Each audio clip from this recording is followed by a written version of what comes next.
Anda masih diarangin TVRI melawan krisis energi global terkait dengan kenaikan harga minyak dunia. Dalam hal ini terkait dengan perang Iran versus Amerika Serikat dan juga Israel. Masih bersama dengan Mbak Dwi Anggia dari Kementerian SDM, lalu Mas Abra dari Indef dan juga Pak Erik dari Komisi 11 DPR RI. Saya langsung ke Mas Abra. Mas Abra, ini kan salah satu yang kemudian diumumkan oleh pemerintah adalah kebijakan bekerja dari rumah atau work from home bagi ASN setiap Jumat. Nah, ini bagaimana kemudian Anda menilai efektivitas kebijakan WFH satu hari dalam sepekan dan ini juga menjelang akhir pekan juga di hari Jumat begitu.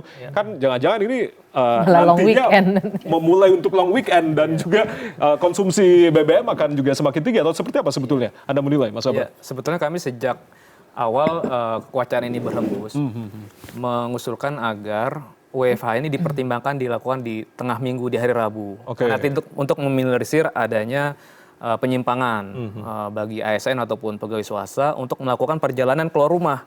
Karena poin penting WFH ini kan pembatasan atau pengendalian konsumsi BBM. Jadi targetnya harus ditetapkan dulu nih. Ya, parameter keberhasilan adalah berapa persen penurunan penjualan BBM, rata-rata penjualan BBM per hari. Nah, kita tahu nih rata-rata penjualan BBM per hari secara nasional sekitar 230.000 sampai 250.000 kiloliter. Nah, artinya harus juga ditetapkan tadi ASN berapa banyak, harus dibuat simulasi. Ini kan kemarin memang dari pemerintah sudah menyampaikan ada potensi penghematan sekitar 6,2 triliun potensi penghematan BBM karena adanya WFH. WFH satu hari ini. Nah, cuma memang kami agak ragu juga belajar dari pengalaman 2020 ya ketika itu pemberlakuan PSBB, pembatasan sosial berskala besar tahap 1. Waktu itu WFH aja 5 hari. Masif dan ada paksaan masyarakat di rumah karena keluar rumah nggak mungkin tertular COVID. Itu saja waktu itu memang bisa efektif menurunkan penjualan BBM nasional sekitar 12,7%. Tapi kan perekonomian masih terus bergerak gitu. Betul. Kalau dibanding COVID gitu. Waktu itu COVID ada konsekuensi ekonomi kita mengalami tekanan.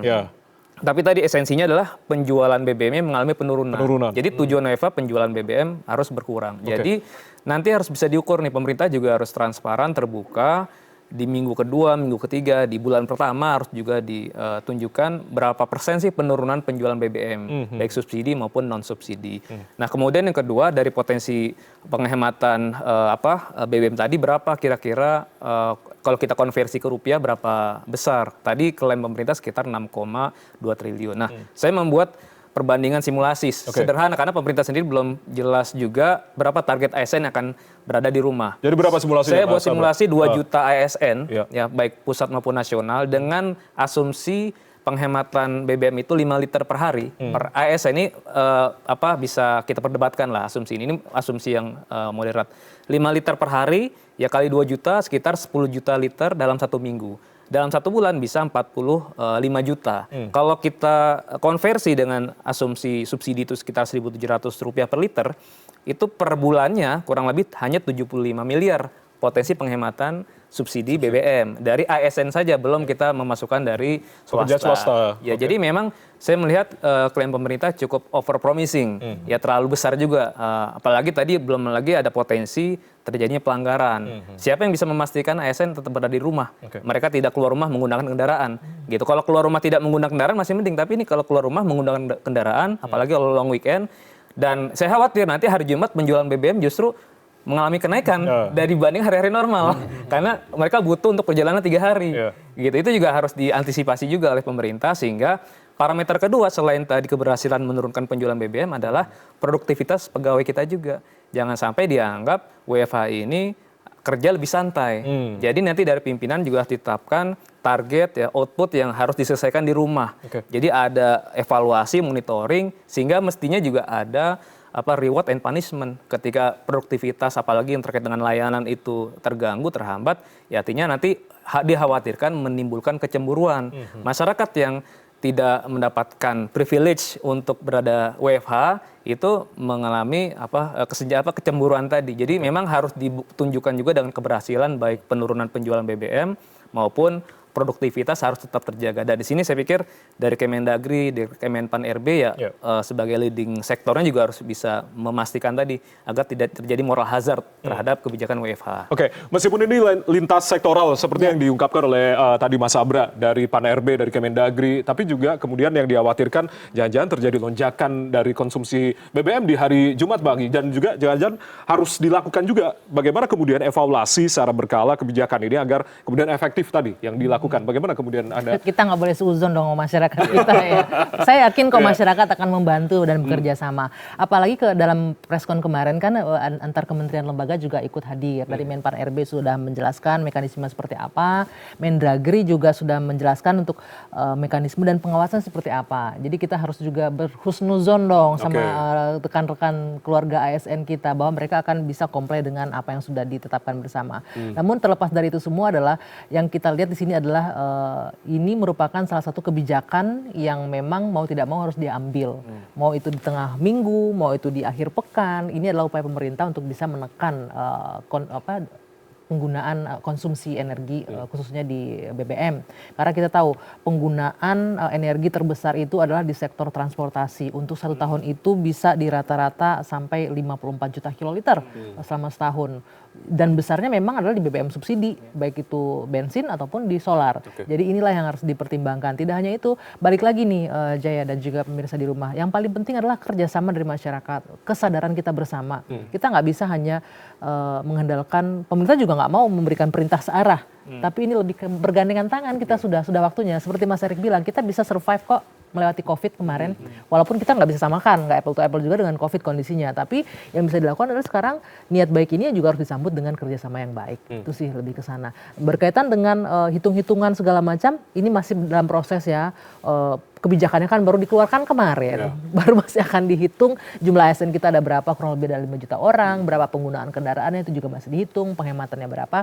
Namun kebijakan yang diambil oleh pemerintah tentunya berdampak positif untuk bisa menahan penggunaan konsumsi energi. Tapi evaluasi akan terus dilakukan secara berkala begitu? Pasti akan dilakukan, efektif atau tidak keputusan yang dilakukan. Ini akan selalu dimonitor oleh pemerintah, apapun kebijakan pasti akan dievaluasi. Baik, saya langsung ke Pak Erik. Pak Erik, dengan potensi dari kenaikan harga minyak yang masih belum kita prediksi, apakah kemudian akan terus merangkak naik dengan konflik di Timur Tengah ini begitu? Bagaimana kemudian DPR melihat kesiapan dari APBN kita khususnya dalam menahan beban subsidi energi ini agar tidak kemudian membengkak, Pak Erik? Terima kasih Pak Sardianto. Memang DPR melihat bahwa APBN kita, kalau kita lihat dari postur kita, postur APBN tadi, memang kalau terus-menerus kenaikan daripada minyak ini terjadi, maka secara hitung-hitungan APBN akan minus. Tapi harusnya tadi bahwa dengan kenaikan minyak juga ada kenaikan yang lainnya juga, seperti minerba tadi naik, kemudian juga nikel naik. Semua naik seperti tadi. Nah, tinggal kita melakukan revisi atau melakukan perhitungan ulang ke pemerintah, atau melakukan peninjauan ulang lah tentang APBN kita. Ternyata dengan kenaikan minyak batubara naik. Nah, ini bisa jadikan sebagai sumbangsi, sebagai balancing. Nah, sebenarnya ini adalah sesuatu yang perlu dipikirkan oleh pemerintah. Bagaimana untuk membuat subsidi ini dinikmati oleh kelompok-kelompok masyarakat yang memang harus menikmati. Tidak lagi dinikmati oleh orang-orang yang tidak menikmati. Memperlebar jaring pengaman artinya atau seperti apa salah satunya? Nah, pemerintah juga sebelum melakukan langkah terakhir untuk menaikkan yang namanya BBM, harus membuat langkah-langkah jalur pengaman. Misalnya dengan melakukan subsidi kepada masyarakat agar melemah UMKM, misalnya dengan memberikan subsidi khusus untuk masyarakat yang berjualan dengan menggunakan tabung melon misalnya gitu. Ya kan? Kemudian juga bisa memberikan subsidi kepada masyarakat yang melakukan untuk Gojek misalnya. Harusnya bisa dilakukan dengan baik dan cermat gitu. Tapi masyarakat tidak hanya masyarakat miskin, Pak, tapi juga masyarakat rentan juga yang harus dipikirkan ini. Nah, paling penting adalah pemerintah hadir untuk masyarakat, untuk rakyat, terutama untuk masyarakat yang rentan maupun masyarakat yang memang di bawah. Sehingga pemerintah mengeluarkan subsidi benar-benar bermanfaat. Itu yang paling penting harus dilakukan bersama-sama. strateginya. Itu mungkin. Oke, Mas Sabra, artinya ada beberapa hal yang kemudian juga menjadi konsen berbagai upaya dilakukan pemerintah. Tadi sudah disebutkan memperlebar jaring pengaman, penyesuaian dari harga BBM salah satunya, lalu juga jangan lupakan juga masyarakat miskin dan juga rentan ini begitu. Apalagi yang kemudian harus dilakukan pemerintah selain juga efisiensi fiskal dari program-program yang tentunya memakan anggaran besar atau seperti apa sebetulnya? Iya. Saya melihat dari kacamata makronya bahwa seluruh kebijakan di sektor energi dan fiskal tadi, target ultimate goals-nya adalah kesejahteraan masyarakat. Ya. Jadi jangan sampai kemiskinan kita mengalami kenaikan, ya karena berkaca dari tahun 2005, 2008 ketika terjadi lonjakan harga, itu tingkat kemiskinan mengalami kenaikan. Bahkan di tahun 2005 sampai 17%, double digit kemiskinan. Jadi tentu itu menjadi trauma tersendiri, makanya pemerintah sangat hati-hati betul ya untuk menjaga agar harga BBM ataupun barang yang lain, karena ketika harga BBM naik juga nanti punya implikasi terhadap inflasi. Itu yang pertama. Yang kedua, tentu APBN kita punya keterbatasan.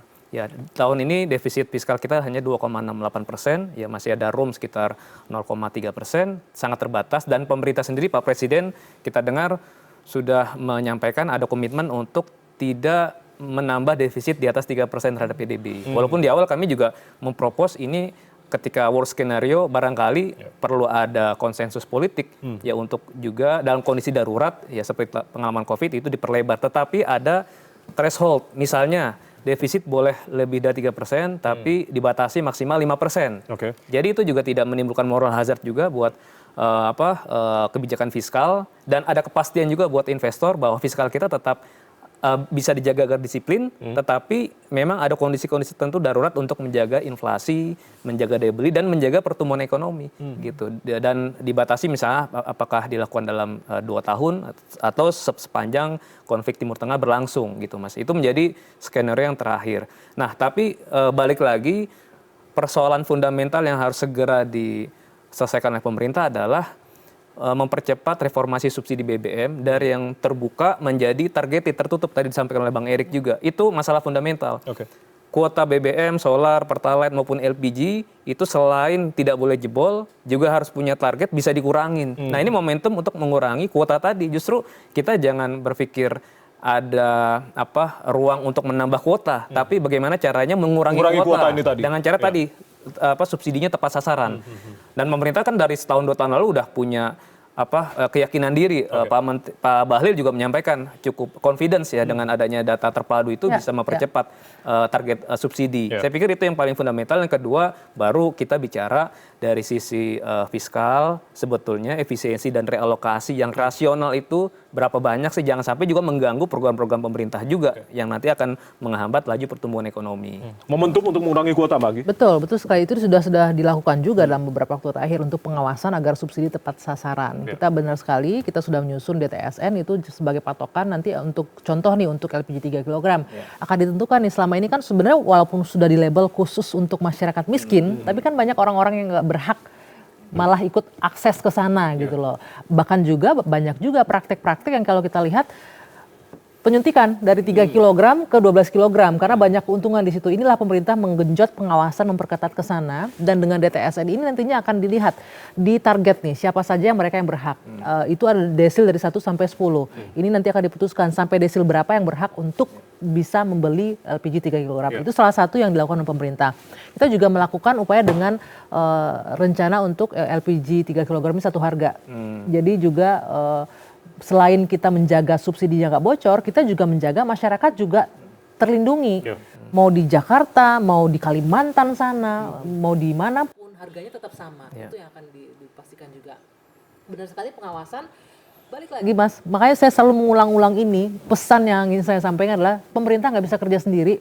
Masyarakat kita harus sudah mulai bangun ini. Bangun, kita nggak bisa terus dalam tanda kutip ya, pemerintah pasti menjaga daya beli masyarakat, menjaga masyarakat rentan, menjaga masyarakat kecil. Itu kenapa akhirnya keputusan Pak Presiden kemarin memutuskan untuk tidak menaikkan harga BBM non subsidi dan juga BBM subsidi sudah pasti ya. Bahkan ini aja non subsidi juga dijaga untuk tidak naik, untuk tetap harganya tidak ada penyesuaian sehingga daya beli dan juga efek dominonya nggak melebar kemana-mana. Namun balik lagi, paling penting adalah kita sama-sama ini awakening moment ini untuk kita agar bisa sama-sama tidak hanya pemerintah, masyarakat, ayo dong.